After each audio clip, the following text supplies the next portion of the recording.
Bonsoir tout le monde.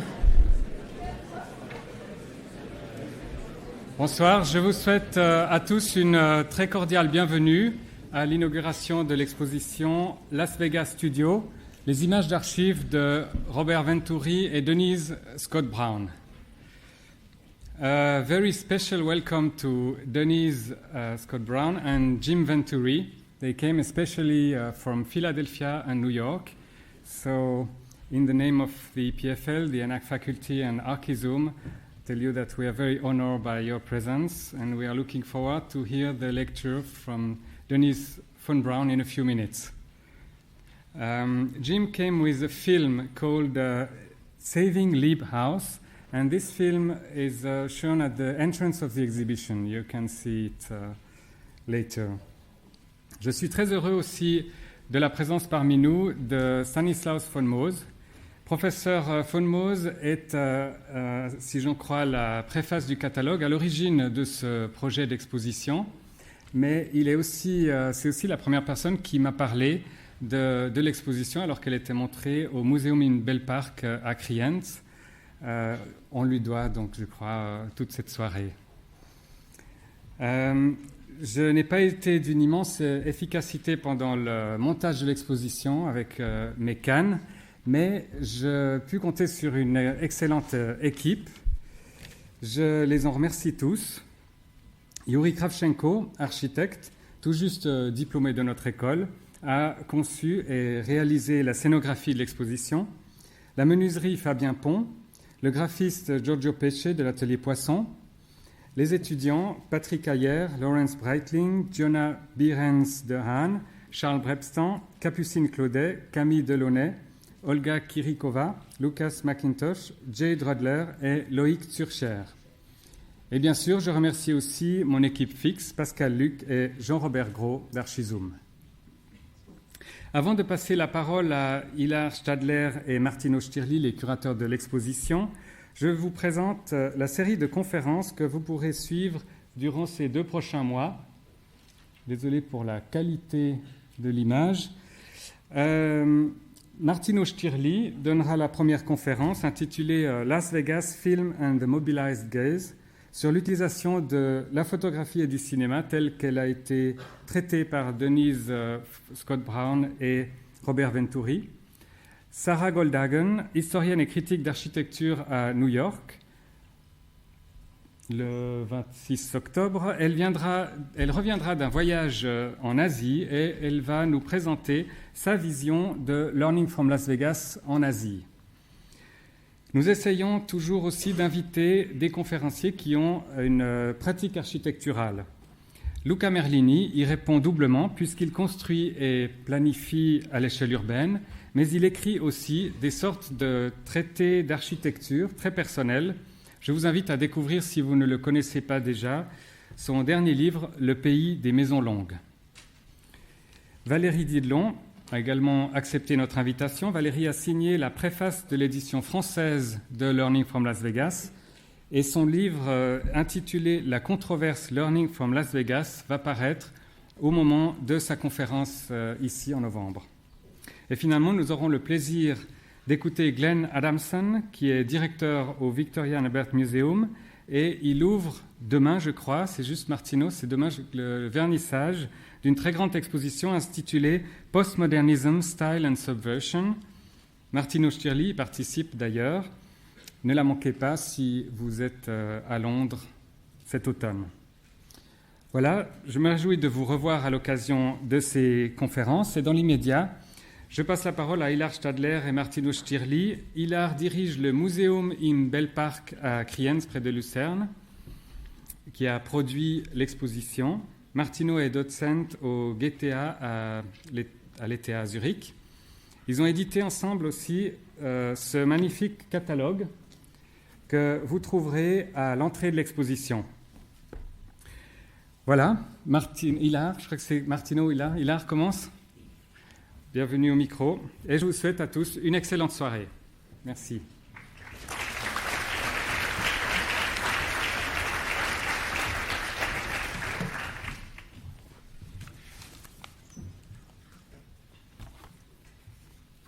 I try to speak English. so be patient with me. Dear Denise Scott Brown, dear Jim Venturi, dear Cyril Veillon, ladies and gentlemen, first, I would like to congratulate Archizoom to the exhibition. Cyril Veillon and Yuri Kravchenko realized a nice interpretation of the material. We are very happy with Las Vegas Studio version Lausanne, and I would like to thank you and the whole team for the work you did. Many thanks too for the pleasant cooperation. The message of my short speech this evening is clear and simple. I came here to point out that the exhibition Las Vegas Studio is originally a project of Museum in Belpark Greens. That's my mission. That's my job to do that.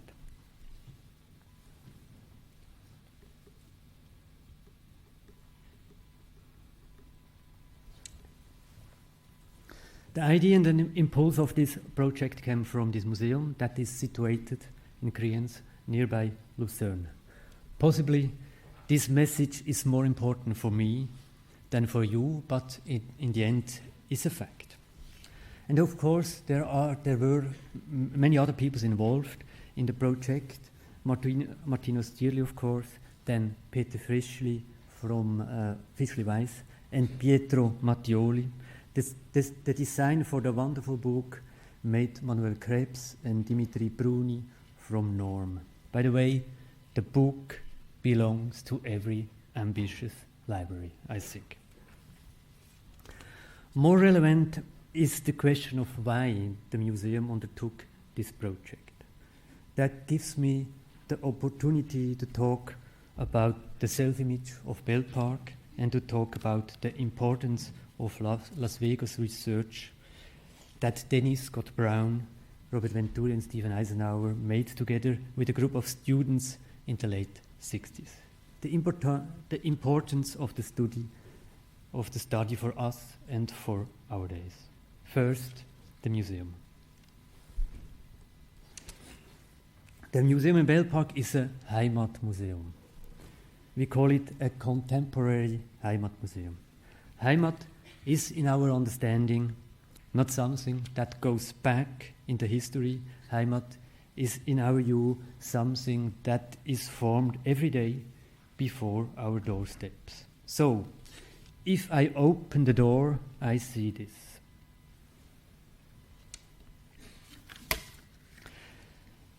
I see a suburban disorder, a city without clear structures, without an urban system. It's in fact the implosion of all categories. We call that agglomeration. So Kriens is a typical Swiss Agglo city. As architects would say, bad, ugly, and boring. It's of course a deficit, but we began to work with this aspect of shortcoming, with the ordinary that we find in this place. And we started to work about issues. They are typical for the city, and they are even an example for other suburban places. We made, for example, exhibitions about the first Autobahn that was built in the 50s in Kriens. We made exhibition about associations, clubs, die Vereine. They are very active in Kriens, and they are a sort of a competitions for us. About mopeds. They are the vehicle of the Agglo. About forest cabin, Waldhütten, you can find nearby Kriens. About mountains, of course, as an aspect of suburbia. About decorated bunkers, the hidden village Swiss of the Swiss Army. And we made exhibition even about art. Here you have an example of Peter Regli. Actually, we tried to make a reading of the urban space that is called agglomeration. We try to find with these exhibitions an interpretation for the urban situation that is typical for many Swiss cities.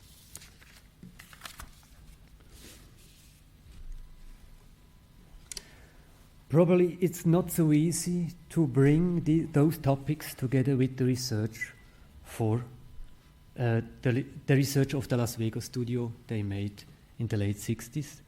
But for me, learning from Las Vegas is the subtext to all these activities. We took the Venturi research as an example to work with it.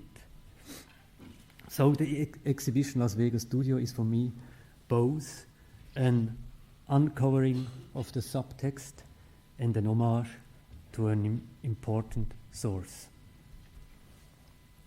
Anyway, we wanted to be connected with the ideas of learning from Las Vegas because I think that our great task for the future will be to find an approach to the suburbia, to the city we called agglomeration. It's not done yet, I think. I think that learning from Las Vegas is a method for a reading of the cities and probably a key to deal with it. Today we should relearn from learning from Las Vegas. It could help to understand the situation we find in places like Queens. So get a car and restart the research. Finally, I would like to thank Denise Scott Brown and of course Bob Venturi, who can't be here, for the great confidence and the support for the project. It was a great experience to work in the archives of VSBA at Philadelphia. It's a great pleasure that you are here this evening. Many thanks to Stanislaus Fomos, who was both for us Cupido and messenger, and so very important for the success of the project. And of course, many thanks to Martino Stierli, my militant comrade in the Venturi file, whom I give now the floor. Thank you very much.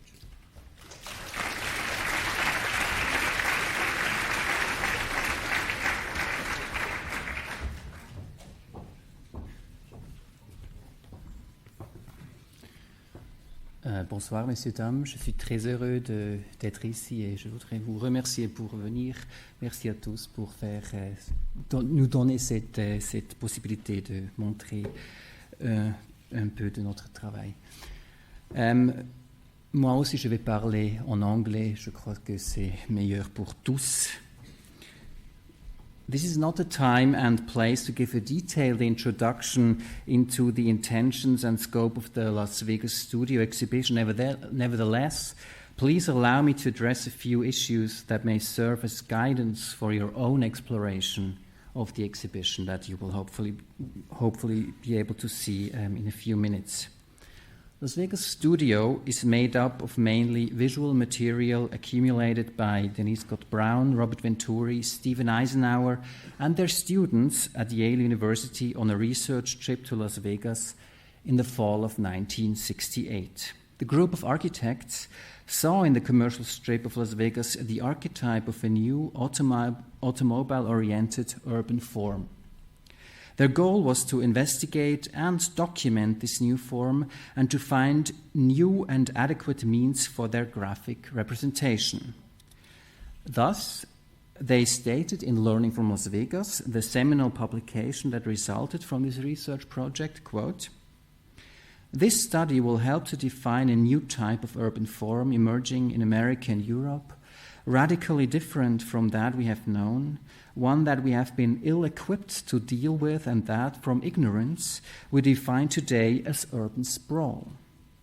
An aim of this studio will be, through open-minded and non-judgmental investigation, to come to understand this new form and to begin to evolve techniques for its handling." End quote. The Learning from Las Vegas research studio team experimented with a great variety of different media in order to capture this urban or para-urban form, but photography and film in particular were at the core of their undertaking. The 10-day research trip to Los Angeles and Las Vegas resulted in several thousand slides as well as many hours of footage, some of which was later edited into short films. Las Vegas Studio presents a small selection of this material.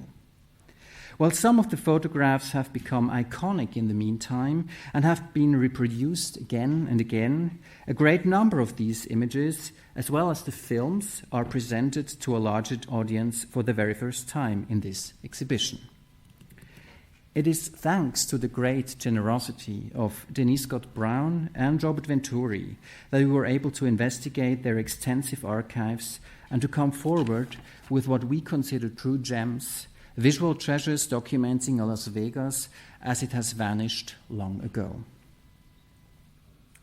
For Robert Venturi, Denise Scott Brown, and Stephen Eisenhower, photography and film were both the means of argumentation and representation of their object of inquiry. If learning from Las Vegas is generally considered as a breaking of taboos, the use of photography and film for documentation and analysis, a method borrowed from anthropology and art, can be seen as part of this provocation. Colleagues who understood architecture as a structural task reacted with surprise or even disapproval when the protagonists of the Las Vegas research studio picked up cameras and treated architecture from the perspective of appearance and the phenomenon. When conceiving the exhibition, we were mainly interested in this phenomenal aspect and sought to perform a rereading and reappraising of these photographs. If Venturi, Scott Brown, and their students considered the images mainly as instruments towards a theory of architectural communication, in other words, as a means to an end, our project was to return to a point before theory formation. We were struck by the enchanting, careless beauty of the photographic material and wanted to render it visible again. Our approach to the material is motivated primarily by an interest in the image. The genuinely pictorial, the photographic quality guided our reading. We removed the pictures from their original analytical context and present them as photographic sensations. The photographs were taken by various participants in the Las Vegas studio. The pictures from 1966 can be attributed, for the most part, to Denise Scott Brown, but current knowledge of the authorship of the later images is fragmentary. However, Denise Scott Brown, Robert Venturi, and Stephen Eisenhower gave the instructions and guidelines for taking the photographs, for the most part. For this reason, we would like to attribute to them the conceptual authorship of these photographs. Our interest in the pictorial resulted in a certain aestheticization, and each of the photographs is framed individually. Despite this, and perhaps paradoxically, the exhibition works also as a documentation of the 1968 research studio, the making of, as we called it, and of Las Vegas as it has become history in the meantime. Our selection focuses largely on secondary aspects and side products of the research project without losing sight of the iconic images. It thereby shifts to the forefront previously little-known images that had been discarded in the Las Vegas research or in the later book publication. We believe that the true interest in Venturi's and Scott Brown's approach to Las Vegas becomes evident precisely in these unconscious moments. These photographs make their authors the ghostwriters of Las Vegas, whom we know and appreciate today. And this is the moment where I have the great honor to introduce tonight's special guest and speaker, although it will be hardly necessary to introduce Denise Scott Brown to an audience of architects, and certainly not in the framework of tonight's event. Denise Scott Brown is known not only as an architect, planner, and urban designer, as one of the principals of the Philadelphia-based firm Venturi Scott Brown and Associates, but also as an eminent theorist, writer, and educator, whose work and ideas have influenced architects, planners, and, if I may add, historians worldwide. not the least some of us present here tonight. The list of projects and works of Denise Scott Brown is impressive, as is her long-time experience, particularly in urban planning, urban design, and campus planning. In this regard, our speaker may also have something to say about the EPFL campus and its most recent celebrated edition, the Rolex Learning Center. Needless to say, neither the Learning from Las Vegas research project nor the ensuing book of the same title would exist without Denise Scott Brown's curiosity about everyday life, the American vernacular culture, and its architectural expressions. Many of the photographs assembled in the Las Vegas studio exhibition were taken by herself, while the whole undertaking of documenting urban form through visual media reflects her commitment to bridging the gap between research and design, a truly innovative approach that continues to have a strong impact on architectural education to the present day. Not only her buildings and projects, but also her brilliant theoretical insights have left a deep mark on the profession and continue to do so.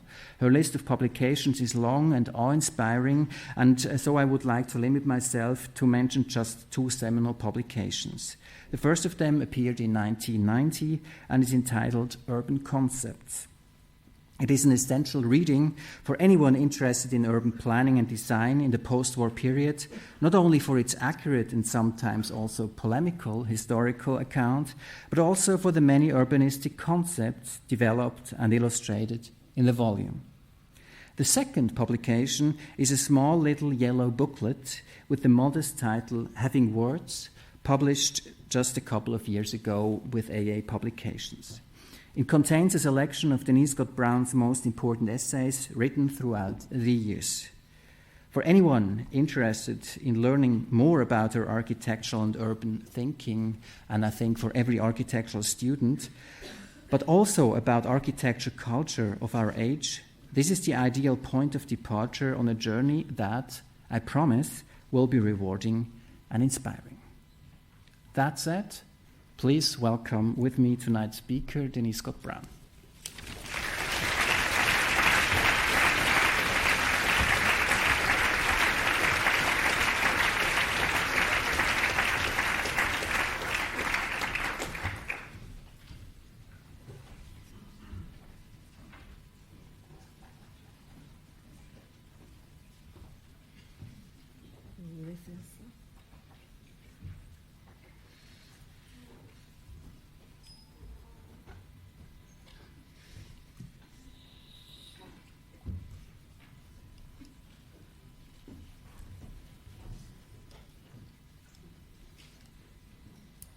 Merci.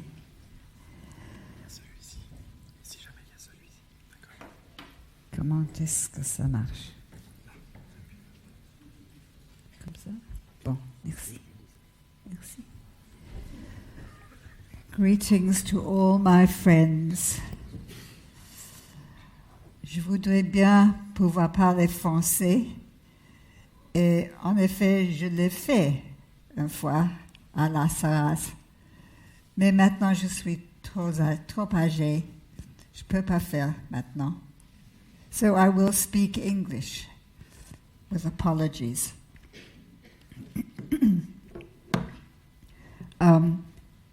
When we first wrote Learning from Las Vegas, and our friends and colleagues read it, basically they were horrified. And when I said it's in part a social tract, their reply was, you've got to be kidding. You've got to be kidding. Which means it's not possible. How can that be? There's been a great change. We were looked upon then as the people who put neon on the cathedral. And I have said things like, we have some very somber clouds in our background related to the social movements of the 1960s and indeed before. Movements in theology that said after the Holocaust there can be no innocence. The the plans of Le Corbusier, for example, for a great new world are innocent, and one has to change and become more sophisticated, more contrite, amongst other things. Well, the present generation of very young architects, when I say Las Vegas is a social tract, they say, cela va sans dire. No kidding, they say. We know that, they say. And so, for me, this is wonderful. This is great. I don't have to make a case as much. But for all that, what I do want to do here is tell you what we have done with the study and show you a sequence of ideas and works that we have done to show that, and end up focusing not on the communication aspect. Now, we're very proud to have added communication to the functions that architecture fulfills. But I'm equally proud to have defined the need to redefine function, not as the neo-modernists do, to cast it out as that dull old boring thing, but rather to say it needs redefinition, and there are interesting ways to do that. The books that Martino mentioned, and also Architecture, Science and Systems, would give you much more information. I don't have the time to go through all of that, but at the end I'll show you how we derive our projects out of basically some of the work we did in learning from Las Vegas, and not really the communication aspect as much as some others, the analysis of this new form of the city using different methods. So I'll go as quickly as I can through this. I think this is one of the pictures I took, and it's one of the first. It was one of the ones that made me say, do I hate it or do I love it? And also, it's very old and faded now, so you can't see the mountain in the background. Just like your campus, all the stuff is brought down to earth by the permanence of the great old mountain in the background. Old mountains. The other thing I felt was this sky is as blue as the sky in Greece behind the Acropolis. And the detail that you see so wonderfully, or you did see before pollution, in the Acropolis under that sky, you saw in all these signs here.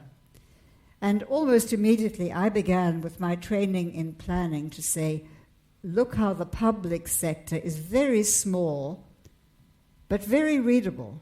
It stands out. You're not going to miss that by seeing these. And indeed, you're probably not going to miss this hotel because of all the others competing. What you're looking for, you will probably find in this environment. And also, to us, it tied in with our interest in popular culture, in diversity, in social movements of many sorts, and in my belief that I go along with Dora Jane Hansen, an art historian, who said there's a small corner of heaven reserved for those who believe in morality in the arts. And I feel that we architects should be in that corner, and we should see our moral duty in many important ways, and not the least that it throws us a curve, it throws us a big problem. It makes us have to do something different from what we wanted, something less polite to save money or because the relationships are that. And it suddenly makes you break your rules, break your laws of architecture, and in doing that, maybe it helps you find a new sensibility and a new aesthetic. So it's the moral thing to do, and it produces very ugly buildings. You say, how could I possibly live with this? And you live with it long enough. As Lucan used to say, you hate it and you hate it and you hate it until you love it because it's the way it's got to be. And my feeling is that is how sensibilities change. Next. At the same time as we were looking at all these aspects of Las Vegas, we were also working for a low-income community to stop the plan to put an expressway on South Street. They allowed us to work for them because Bob Venturi the long-haired, egg-haired architect, was also a fruit and produce merchant on South Street, this same street, inherited from his father. So I was a fruit and produce merchant's wife much of the time, telling them they were not getting their calculation of their markets right, but they wouldn't listen to me. I mean, what could I know? But for all that, we were very much involved with this in different ways. Now, I want to show you here, this is the street with its uses along it. The red is commercial. The blue is community uses. The yellow is housing, just on this block. And then you can also see that we've made horizontal and vertical stripes. Here, vertical stripes. Doesn't show that light, doesn't come where I want it there. Those are vertical, and those are 45 degrees. This is an attempt to get kinetics into this plan. It's a land use plan of a certain kind for a certain area where, take the 3 floors here, this is commercial, but this is residential. So it needs to be, as my professor of urban economics said, if you make a real land use plan with all the floors in this area, it will look like a bruise, un bleu. And so that's what it represents is the complexity in land uses in this area. And then actions. This is an intervention by government we are recommending. It's a one-stop shopping for social services. Here is our predicted reaction in the private sector around it, housing and commercial. So action, interaction, kinetics in this diagram as well. It was just a hand-drawn diagram done for me for a community who couldn't pay us anything. But it tries to show you the complexity we were trying to look at in our mapping. And very quickly I want to say, our mappings don't just produce patterns. They produce relationships. You go far enough and they can be computerized in very complex ways. But in other words, when we love these patterns and these maps, it's because we believe that they ought to be the basis for design. And that's one of the cases I want to make next. And then, by the way, whenever I put the word planning in something for architects, they all run a mile. No one ever reads it, and I don't know what to do about that. So people look at these things and they say they're very, very boring, until you get into them enough and they become a fascinating lifeline to what you want to do as an architect. But I've had students write to me and say, I've been given that chapter in your book on land use patterns, and I can't understand a word of what you say. Can you tell me what you meant by this chapter? So I realize it's very difficult to get to love this stuff, but I think it's an important basis. And basically what I'm saying here is this side is patterns, activities as patterns, and they make patterns which are instructive to designers. This is Chicago, therefore it's half a circle. There's the lake. And this is, in fact, car ownership. Low ownership in the center and much more ownership at the outskirts. But it's 1950s Chicago, before suburbanization filled it in. So that kind of, these regularities, this one is about a movement system, journey to work. People go in the morning, and some come in at lunchtime, and that's why more come home at night. And that's an interesting pattern. The basic, most important patterns are the ones that come from the regional scientists. And these basically say, in any city, in any culture, you take 2 important roads and you cross them, 2 highly trafficked roads and you cross them, and that's where a marketplace grows. That's just where people put markets, because that's where everyone passes. And then you also get a meeting of minds, because all those people come there. So that ought to be the basis for almost all planning. And we say these ideas of land use and the patterns of regularity that we see here, we must take them inside buildings as well as deal with cities that way. And this one here says that this looks mathematical. It's clay. And here is Clay doing an invitation to a party, and his balloons are geometrical shapes, and these are sine curves.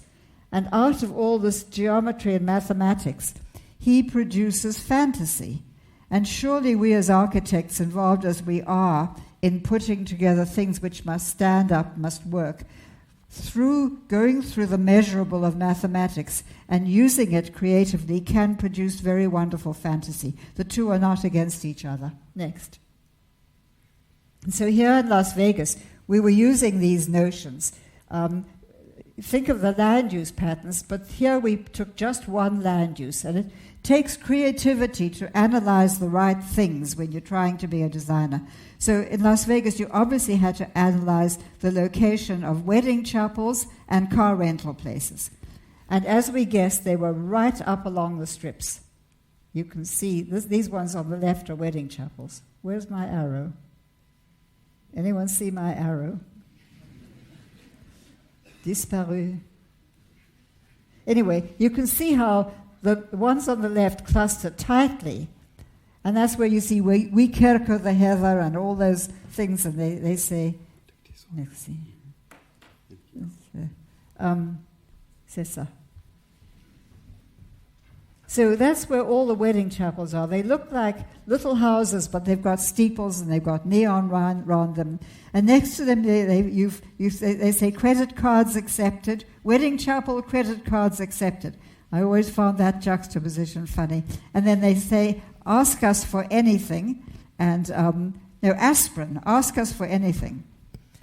And then these are the car rentals along several strips.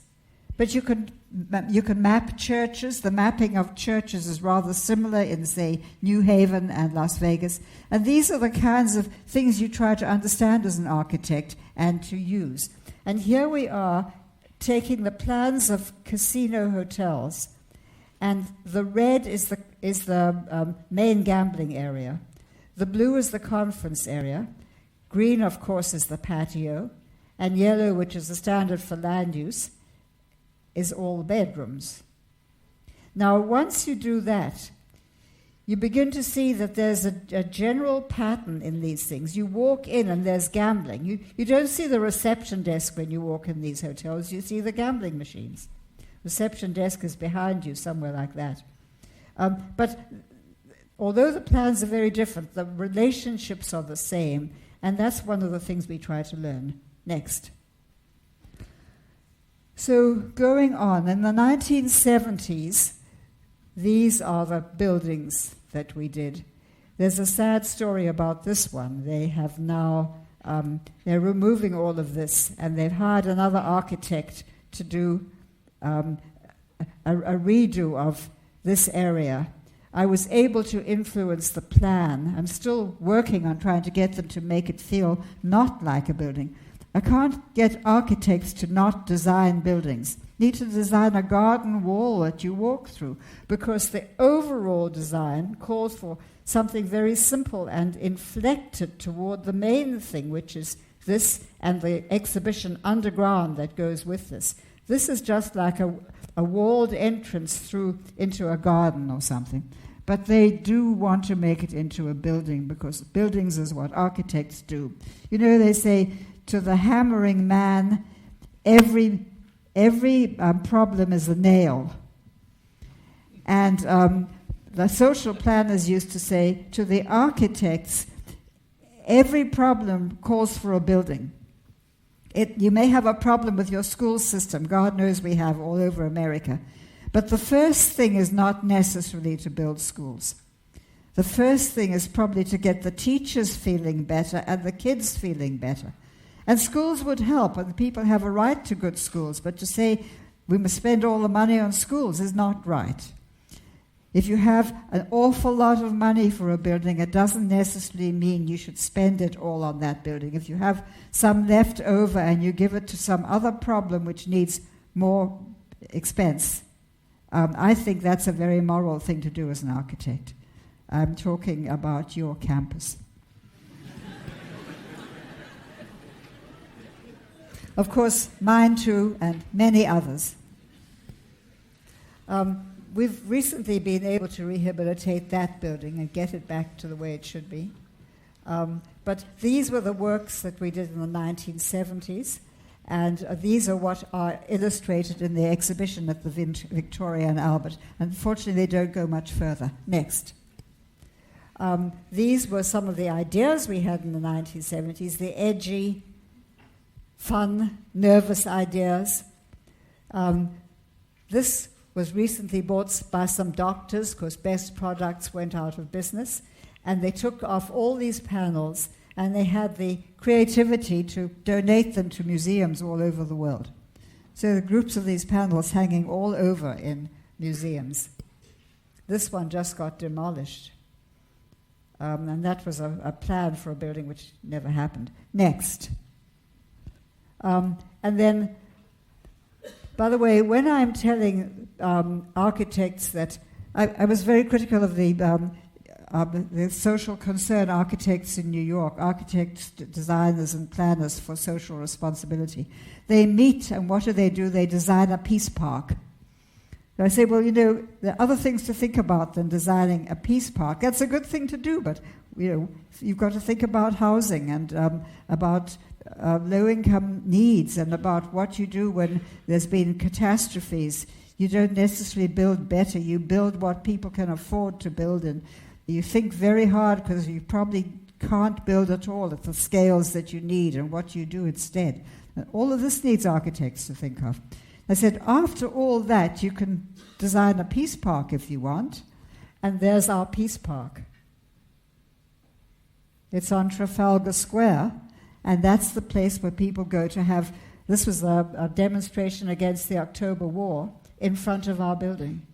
I think that building is a great protective mother hanging over those buildings, over those people. Anyway, and then we did a government center in Toulouse, and we did a hotel in Japan, and mostly we've been doing campus buildings, many of them lab buildings. This is a lab building at Princeton, and a lot of campus plans. And that's basically how we've ended our careers, because realistically people won't give us much more to do. Next. Now I want to take you through one use of analysis, I hope creatively chosen variables, which can then be juxtaposed to suggest new patterns, and show you how we do that, and show you the building that came rather directly out of it. And some people might say mechanically. Some people say, aren't you being very deterministic? And why do you want to build things that way? And I say, when you decide to make the correct relationship between the bathroom and the bedroom and the house, are you being very deterministic? Just stops, it stops you from making a bad mistake. And at the same time, you can do all sorts of wonderful things, but you still have to put those in a good relationship, that's all. And so here it is. This is a campus. I hope you can see it. It's in Ann Arbor, Michigan, a big, big state university. And the campus is 2,000-something hectares. And it's got 6 campuses in it, and it goes all the way from one side of the region to the other, like that, with the main campus in here.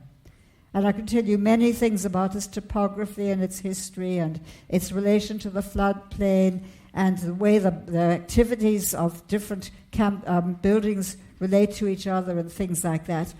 And so here I've started mapping, and you can see I always put the city and the campus together. So there's land use plan of the city, and then the buildings of the campus plan. The blue ones are the academic ones, the dark blue are libraries and things like that. The orange ones are student centers, etc.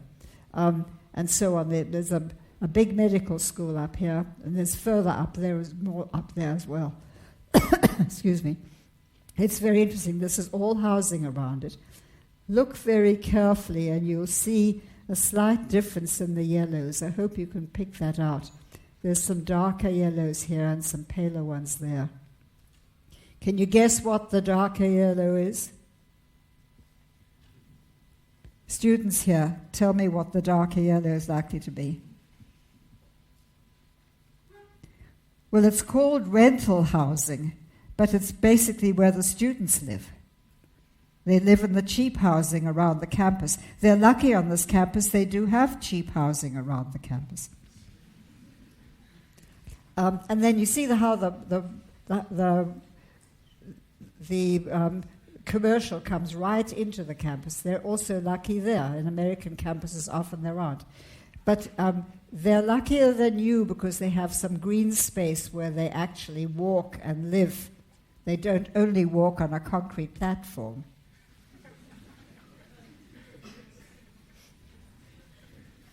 But I'll show you a concrete platform too. So, going on to the next slide. Here we have taken out variables. These are the sciences. And they go right through to sciences in the city. That's Pfizer. Pfizer Corporation had a factory up there. So that's the pattern of sciences. And there's a lot of life sciences going on now in American campuses. And I predicted they would want to build 4 labs in life sciences on this campus. And they said, how do you know that? Well, because every other campus I've worked on has done that. And sure enough, that's what they've done. And here you see the river. Now, over here, it shows you, look at this one, circles and triangles and stars. And between them, there are labs and classrooms and auditoria. And once you map all of those, and I always put in the commercial, it reassures the merchants that I won't actually kill them, which they think I'll do because I'm a planner.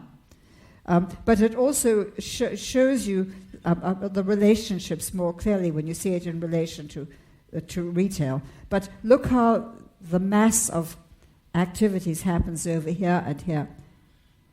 And there's another mass up at the top, which I haven't shown you, in a place where people think that they have a rural campus and they already have a very dense, tight campus. So there's 3 centers of activity over here. And look at this area here, because it turns out there's a road here. And I started getting letters from people in the medical school saying, I take my life in my hands when I cross here to come onto the main campus. And we discovered that there was an old lake once there. And so that's another thing I've learned. You really have to look at topography on a campus. It's very important. And so the lake had a bank like that. So that area there is at the same level as that area there. And that was very important to us. And here you see again a larger scale picture of the land uses. Next.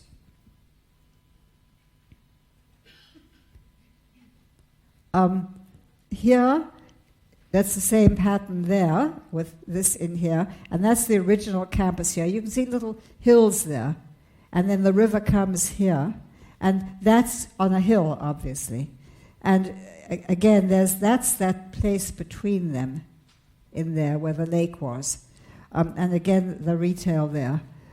And over here, we've mapped art centers. You remember I put the sciences? Now, these are the sciences by type. But here are auditoria and concert halls and museums and things like that. And look at the line they make there. If you've ever seen distributions in statistics, you know you do regression analysis amongst those to link, to show the quickest way for each of them to reach the road. You've produced a kind of regression analysis to make a road down the middle of your campus too, and with things more or less equidistant from it, or trying to be. Next. These are still trying to understand the patterns. Here we found this big problem of, that's where the lake was, the big problem of getting over that road. Here I found in 1916 a planner saying the same thing. All the white areas are areas which are difficult to access between each other. And here in the 1960s they tried to show something going across, but they didn't know what. So that was our problem too, getting across here. And then here's the medical school, and a huge change in height between these, so difficulties of connection all round in this campus. Next. And then I begin looking at the addresses of where students live and where they go to lectures, and I make desire lines, they're called in transportation planning. You mark where the person lives and where they work, and you join a line together. And so these were, in fact, student routes to school in the morning, some of them by bus. And here you see those all the arts on the campus making that kind of line, and here's my regression analysis line, linking them. And I said then, here's 3 sites for big labs, right here. This one on that old lake, and these other 2. And I was already saying this is arts, and this is sciences, and that's arts, and they could connect. Here's the famous diagonal in that campus. It can connect that way. If you walk like that, and I'm careful, it won't even feel like a bridge, because it goes right across from this side to that side in that lake. So I'm building up already a design. And here you see that hole, which I'm talking about here. Great big power station near it. Very impressive chimney. And then a playing field across the road, which is over here, somewhere here. Next. So there it is again. Now I'm putting the buildings along it, and I'm making a Noli map. The way he made for Rome, we make for every American campus, except Noli was lucky. He didn't have to deal with grass, and he didn't have to deal with parking lots. So we have to do all that, and at the same time show where all the pedestrian movements are, where all the big public spaces are. And I've found categories in there, digitized information that allow me to map all this. So now we've got a network of public spaces and public roads to meet them. And here we're talking about functionalism of the outside and the inside and the routes between them. And that's the kind of functionalism I think we need to expand to understanding. But I'm also acting as a transportation engineer, and I'm putting on desire lines, saying these people want to go here to the medical school. Here are the sciences, academic sciences. They want to go to the medical school to 2 places. They want to go to the nursing school too, and so on. And I began to get that set of patterns from my desire lines. And I actually designed the complex, the first increment of the new plan around the desire lines there. A big lab, a teaching lab, and a student union building, you could say. Next. So here you see these desire lines, and here's the sports field. And there's room for a very thin building here, but there's room for some pretty big buildings right here along those lines. And here you see the extended pattern of the Noli map with all these tight patterns of pedestrian pathways going everywhere. That's the one that taught me about the fact that you could make a straight bridge. It's a bridge that has no hump in it when it goes over this road. And this is the road that everyone said was going to kill them over here. Next. And here you see the design that grew out of that. Here are the desire lines. Here's the bridge. Here's the lab. Here's the other lab. And here's the sliver building, I used to call it. And it became a commissary building. And so you walk this way, like this. And then the other pathway comes through the arts axis and comes along here and meets. And here's my meeting place, my meeting of minds. And the idea is that you may be walking up from the sciences here, and you walk along there, and you meet a friend coming out of the labs here. He could have gone to the coffee shop in the labs, sat there and met a friend there, but he met you and you went together like that, and you went across here, you look in there, and in the coffee shop here, you see Joe or Mary, and you go in and you have a coffee. Now, where is the next Nobel Prize generated? At the lab bench or in the coffee shop? You can't force people to meet, but you can move the barriers from meeting. And then the whole idea around the life sciences now is interdisciplinary work. You want to encourage them by every means possible. So that's one of the ways. Coffee shops at either end, and related to the corridors in the buildings, but then also other meeting places here, and a bridge across to the medical school here. And then I want to tell you something else. I'm meant to be the planner, and then I work also on the buildings, particularly the ones we do, and I work even with the architects who were then later doing some of the production work, production drawings for these, so they all knew what I wanted. Because I found that if you even let them put a wrong door hinge in the coffee lounge, the doors won't stay open and they don't become social. So you really have to think it through down to the keyholes almost to make it work, that idea. And so one day, these buildings were up, but the construction fences were still around them like that because they weren't finished. And I got a notice from the head of planning on the campus. He said, "You'll be very happy to hear the students have broken down our fences and they're using your shortcuts." So I'm very, very thrilled when I hear things like that. In other words, to me, that's the way that proves the buildings are functioning. The functional planning we've done is actually going to work. And it doesn't always work. Sometimes things happen to stop it. Next. And here, this is a concept of linkage. You see, through these pathways, you link the arts and you link the sciences and onto the medical sciences. So the whole thing is, I call this my linkage salamander. But the notion of linkage is very important in urban planning, but I say it's awfully important inside buildings as well. Land use and transportation planning inside buildings. And here you see that meeting of minds area and the pathway going across. Very narrow pathway. We just tried it out and we got it only as wide as it needed to be. Not a 50-foot lawn across there as the president wanted. I just said to him, don't do that. Don't do that. Just make it 15 feet wide, and it'll take children and push carts and groups of students, and it'll take everything you need, and you won't waste money. Next. And this is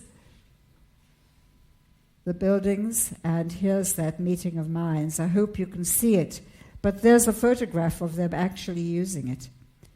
Now we say we don't put benches for students because if you put a bench there and say sit on it, they'll lie on it and they'll dance on it, but they won't sit on it. If you put a ledge or an edge or some steps, and there they are using it. Again, someone sent me that photograph. We know you'll like it, they said. Next. And here, going inside the building, there's labs here, there's offices here. I'm sorry they're so pale. And then there's services here. And how these labs are developing in the future is very interesting. These areas are becoming much bigger, much more important. They're full of computers there. And they may not have coffee in the labs. You wreck one of those computers, and it's thousands of dollars. So the postdoctoral students have coffee over here, and that's where they get talking. And then the vertical circulation is here too, so people from other floors can land up there talking too. And that's what we want to happen, that kind of serendipitous meeting, or else it happens here, as I said. And there you can see the section where there's a corridor there. If you can't see this well, but up above, there's a very, very narrow atrium in here. We don't make an atrium wider than 8 feet wide, and it then looks out with a big glass window onto this green here. And you don't spend too much money on atria. And at the same time, it lights this level down here. And then all the classrooms and meeting rooms above here have windows, internal windows that look out through it onto the green. So that atrium is a very hard-working atrium, but it doesn't waste space. Next. And now here's the architecture of these buildings. There's that route going through. There's the bridge over there. You can see the bridge here. And we are looking for an order of architecture in here, and if they would let us, we would put a big sign here and there. They won't let us. They're state school. They'll put a sign when they have a donor, but otherwise they won't.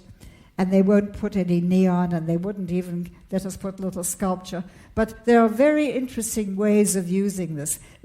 the plan for the outside space contains all sorts of possibilities that I think they'll realize. I'm revealing them, not demonstrating them. One is that you can actually act Romeo and Juliet there.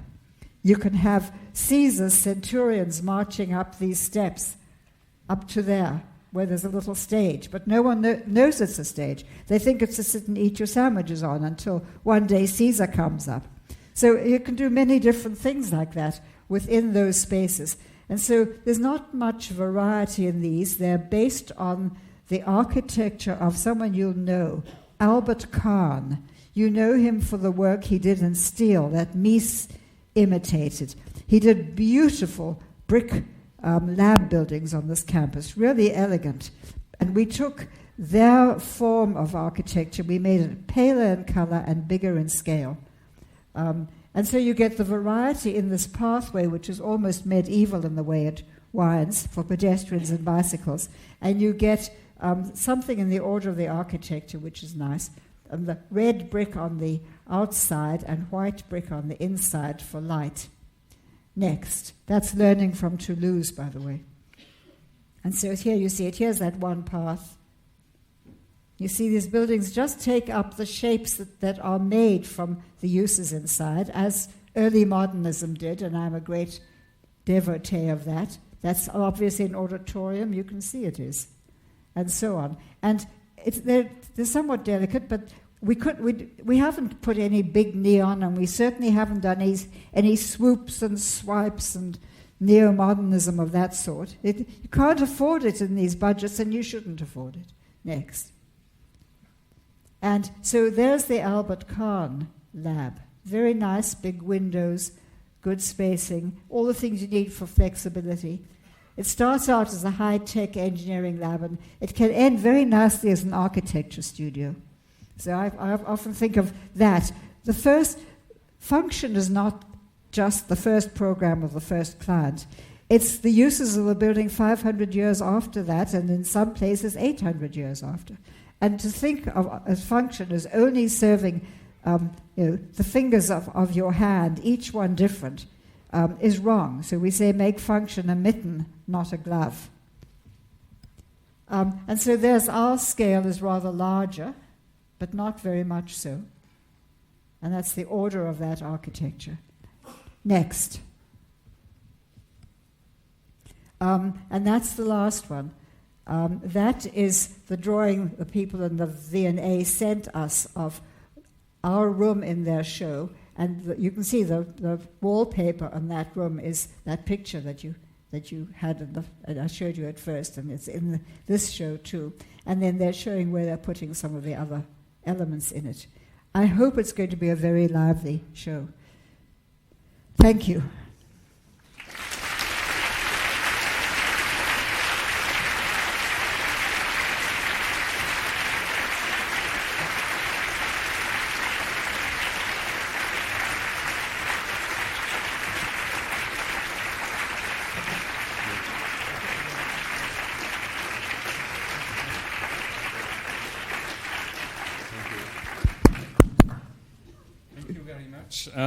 Ça marche, oui. Merci beaucoup. This was really interesting. Maybe we have some question now, if you agree. Vous pouvez parler en français si vous voulez, mais quelqu'un doit traduire pour moi, peut-être. Ok. Des questions en français.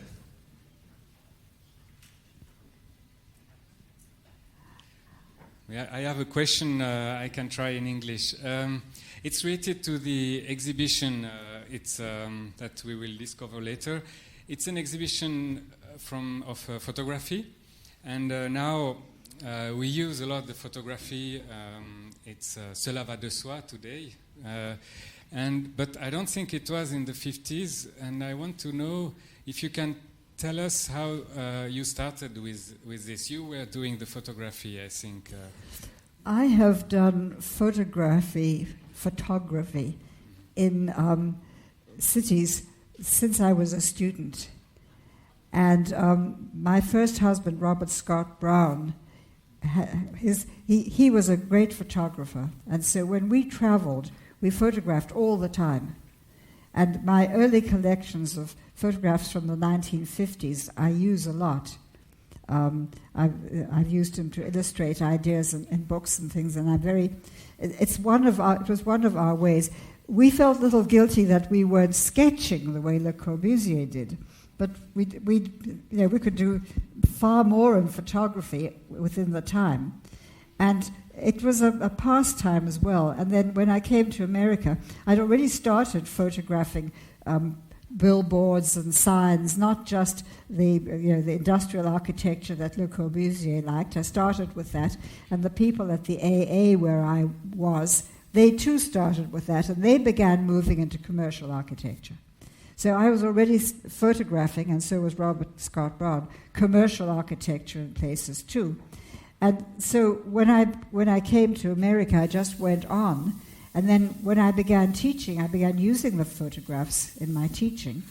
And also, at the end of a semester, when I was so very tired after studio and all of that, the first thing I'd do would be get out and take photographs.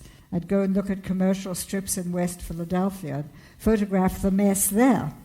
And so I built up slowly a very big collection, which was the way Hilaire and Martino started. They started looking at that overall collection. I did a great deal of photography in Los Angeles, for example, and some in the South as well.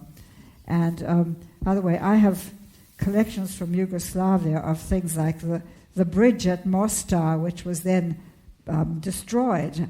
And I've got beautiful pictures of the original. I think I should offer them some of those. So it's a funny collection. It's just the things I thought were important and we thought were important from the 1950s on. Yeah, and then you had to teach photography to your students. They were all good photographers. And anyway, we were trying to produce record shots. I think there's a bit of difference between mine and theirs, and that might come from having done so much. And I think I did compose things, but sometimes unconsciously, and sometimes compositions. And then I began photographing from airplanes. I got a lens filter, what's it called? It's a mist filter or something like that. And I put that on, and I took photographs from the air, from the back of the plane, always trying to find a window where I could see the most. And I once flew from Paris to Philadelphia, which meant we were high still over New York, and it was cloudy all over. And suddenly the clouds opened, and on a 35mm slide, I got the whole of Manhattan. There it sits on that slide. And so I began looking at aerial photography very hard indeed as a planner, and looking for patterns that way, as well as through the making those plans into their variables, the land use variables, for example, and the no-leave variables, and using those for design. So it's all tied in together.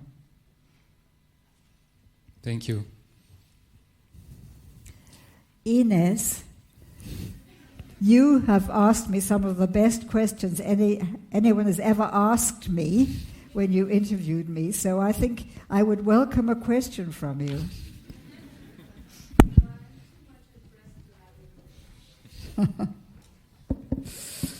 There's an invitation if you want to do that.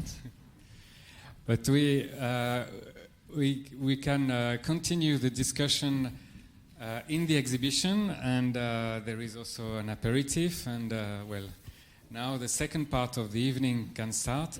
So thank you so much, and very welcome. Goodbye. Thank you very much.